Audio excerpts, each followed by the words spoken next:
Hello and welcome to another episode of Having a Chat. My name is Tommy Casher, and today I'm chatting with Donnell Wallam.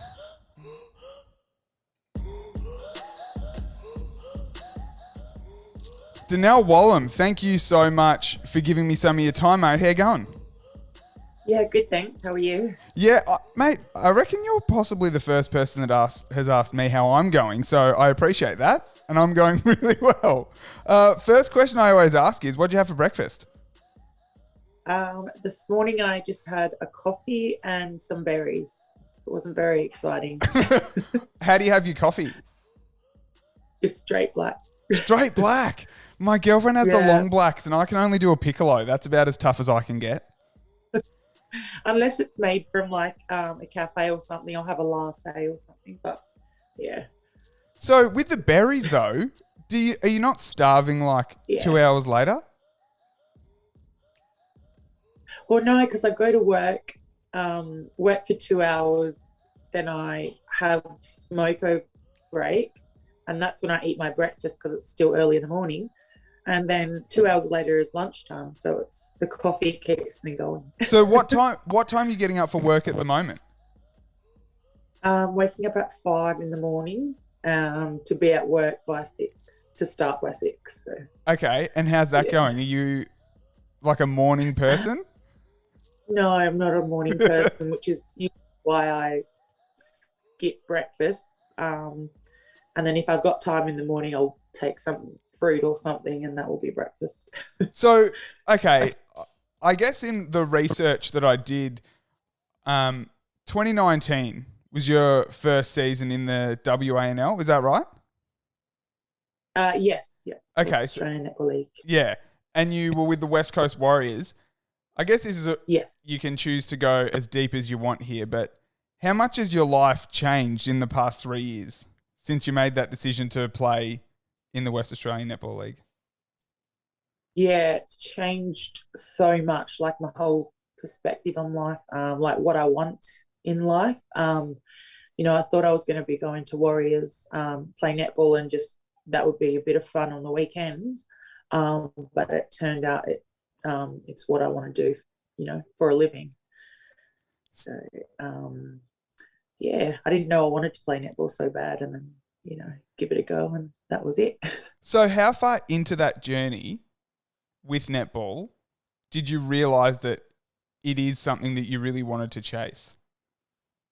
Yeah, I think it wasn't until the following year when I got picked to play against Fever um, in a preseason game. So it was like a mixed All Stars team against the Fever squad. And that was like at RAC Arena in front of like 1,000 odd people. And I was like really nervous. And then when I finally got out there and played against Courtney Bruce, I kind of eased into the game, and I was like, wow, this is what I want to do. Is it kind of like when you get out there on court, Amazing. as someone who's never sort of played any elite kind of sport, when you're nervous in the build up, is it because you're thinking about the game? And then when you get out on court and the game starts and the whistle goes, do you just forget everything and it's almost like muscle memory kicking back in once the game starts? You forget everything?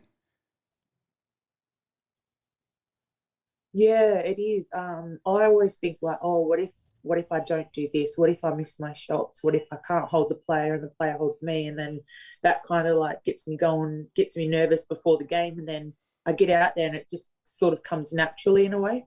I'm just like, I just do what I do, and then I feel better. So you've got a basketball background, don't you?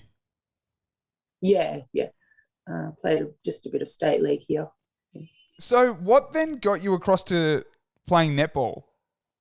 Was it just mates that took you down? So yeah, so what I had stopped playing basketball like at least 7 years ago now, and because I moved up to Perth for work, and then um, Daniel Cools, he plays in the West Australian Netball League for the men. He just asked me to go and play in his it's like a rec team. Yep.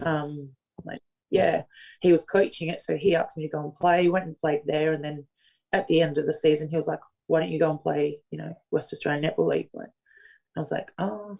don't really know much about it. I knew there was a league. I didn't know anything about it. So he pointed me in the right direction. And then, yeah, just kind of went from there.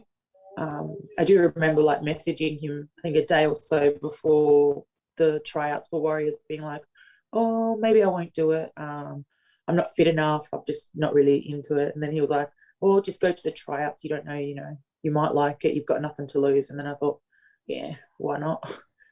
And then, yeah, it just kind of went from there. So once you got there and you started playing in your first season in the West Australian Netball League, how far now? I know athletes don't generally like to talk themselves up, but how far into the season did you get of the top competition in WA for you to realise like, yeah, shit, I'm actually pretty good at this? Um, Do you know what I mean? Like, because if you hadn't really, I don't know. Like I think it was maybe when I won the Jill McIntosh medal. So at the end of the season, I won the Jill McIntosh medal, and then I think that's when I sort of clicked. Like, well, yeah, I can maybe go to that next level in netball. So I just thought, like, yeah, it was kind of different to the normal netball. So I didn't know if that's what anybody was looking for. Turns out, it was all right. yeah. Oh, well, you're definitely being humble there. You're definitely more than all right. So a couple of years in the West Australian Netball League, and then that's taken you to last season where you spent the year, I guess, the season over in the Vitality Netball Super League. Going from WA to Leeds, how long did it take you to adjust to the cold over there? Took me probably like the first 2 months of being there. Forget, like, you have to just layer up everywhere you go. And I'll just wear a hoodie, and then the girls will be like, oh, you might be a bit cold. And I'm like, I got into the habit of being like, am I dressed up enough to go outside? Yeah. Yeah, but then in the end, you just, end up wearing bloody everything. Yeah. I loved it though. I'm not a fan of winter here in Australia, but over there it was amazing. So what did you like about it over there? Was it the snow? Like a different element to it It than was you would have just, got? um, yeah, I think just how different like it is, like experiencing the snow for the first time. And also it doesn't rain. I think it's the rain that puts me off all the time. There's so much rain here. Like it does rain a lot, but not like it does here. Okay. It just, it's just, and everything is pretty over there with the snow and stuff. Well, now that hopefully these borders are opening up, I'll have to get over and check it out. But in your season, your last season with Leeds, so you only ended up playing 11 games because you did break your arm. But with those 11 games, you won Fan Player of the Year for the Vitality Netball Super League, as well as the Fan Player of the Year for the Leeds Rhinos. So basically, if you played the whole season, you would have won probably the MVP for Leeds, the MVP for the league. Yeah. How did you feel though? That was, sorry. Yeah, no, you go. Sorry. Yeah, no, I was actually shocked that I'd won that. But the fans over there, like, they're just crazy about the sport, and they get so involved. And it's awesome that they voted for me. I felt pretty good. I was like, oh. Now, it means a lot because obviously it's hard for them. They couldn't come to any of the games, so they could only watch online most of the season. So for them to pick me in my first season as well, it meant a lot to me. did it really fill you with confidence that you were in the right place? Yeah, it definitely did. Yeah. So, how did you adjust to your first season in like a professional netball environment? Obviously, going from everyone in the West Australian Netball League is still, I guess, working jobs and all that sort of stuff. But over in Leeds, it was more of like the professional setup. Yeah, it was Dan Ryan. He created a really good high performance program for us. So that was something that I wasn't used to. So it took me a while to get used to it. But in the end, I really enjoyed it. I did have a lot of spare time on my hands after trainings and stuff. But just going like gym every day, like that was something I'd never done. Going into netball, we only trained twice a week, and that was it. So I was a little bit nervous about going into it and, not being like fit enough or whatever, but you just like get used to it and it just comes like second nature. So having not, I guess, been in the professional environment and in the gym for training for netball, did you come out of that setup loving a particular workout in the gym? Are you a machine on the bench press, your squats, your deadlifts? What are you, what are you dominating? No, actually, I didn't. I mean, I liked it, but I wasn't like passionate about it. Okay. I did, however, break my arm. I did a lot of bike sessions, and I really enjoyed that. Yeah. Oh, see, I struggle on the bike. I just can't get, I'm just like, I guess with running, my mindset is like, well, if I go halfway, I turn around and come back. But on a stationary bike, I find it too easy to just be like, oh, well, I can get off now. Like 5 minutes, that's long enough. Yeah. No, I just put on a good playlist and I just like go for it. And we had like sort of different programs every time, so it wasn't doing the same sessions every time you went there. So that was cool. That's important. What kind of playlist are you rocking for your gym tunes? I like a bit of like island music, a bit of rap, yeah, mostly R&B stuff. So Do you reckon after this you can share your playlist with me so I can try and get pumped up? yeah, I could try send you one. Yeah, I actually think I named it like grind time or something. Yes. How good. That's awesome. Now, how much did you grow on a personal level during your time in the UK? Yeah, I think that's a really good question, and I think that was something that was very important to me. Like, I remember like going over there, I was so shy. When I first got there, I like barely spoke to the girls because like I'm just a really shy person. It takes me a while to warm up, just because I get really nervous and stuff. But by the end of it, I just come out of my shell. I felt confident over there, like comfortable, like I was like where I was meant to be and everything. I was just really happy over there living life. So, yeah, What just think the biggest thing was I think I came out of. What do you think brought you to do that? Like, did you spend the first little while, after training, going straight into your room and spending time on your laptop or your phone or whatever, and then was it a certain event that happened that made you be like, no, mate, like I'm over here, I've got to get out and evolve or whatever? Yeah, no. So I lived with four other teammates.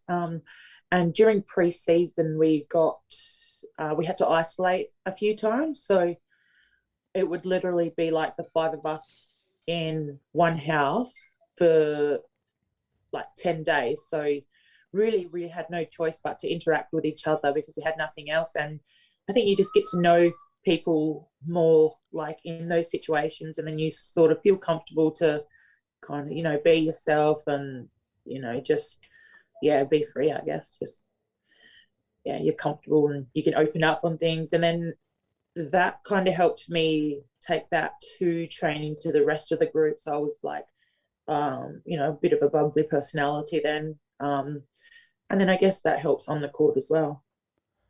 How much of an influence did your coach, Dan Ryan, have on you? Obviously, he's Australian. He was over there too. So he would have, I guess, been away from his family. And Yeah. how much of a help was Dan? Yeah, a big help. He was a bit like a mentor as well over there. Obviously, him being over there and he's been away from his family for so long, like, he just gives good advice in everything he does. And, I spend Christmas Day with him and whatnot. So, him and his partner. And so, I kind of got to know him as well away from netball. Mm.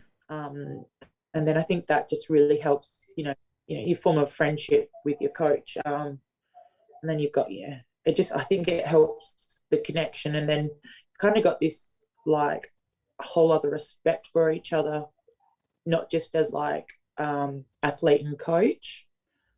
So you've got like a friendship as well, which I thought was really cool over there. And I think I needed it as well because I was like putting all my faith in him going over there and whatnot. And I think he even like the stuff I learned from him about netball was like, you know, simple things, but I've only been playing for a couple of years, like competitively. So I didn't really know these things. And then to me, I was like, also, I was like, oh yeah, I'm in a good place. I'm where I'm meant to be again. So yeah, he really helped with the journey over there. Did you get him anything for Christmas? Did you get him a nice present? Did he get you one? I think he got me a present actually. Oh, mate. Yeah.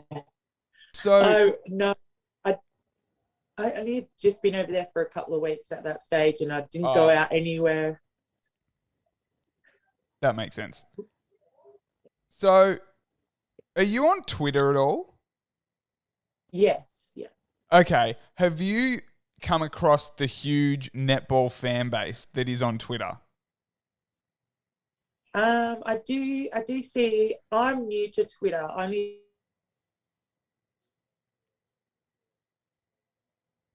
about it in lockdown, and I made a profile, and I'm kind of new to it. But I do see people's comments and tags and stuff, and yeah, So, the reason I bring up Twitter is because this is the first episode where what I've done is I've gone to Twitter and I've enacted the help of someone named Georgia, who's big in the netball Twitter community. And I've got her to ask you a question. So she's recorded as a video. Now, what I'm going to try and do is share my screen with you so you can see the video that she's recorded where she's asking you a question.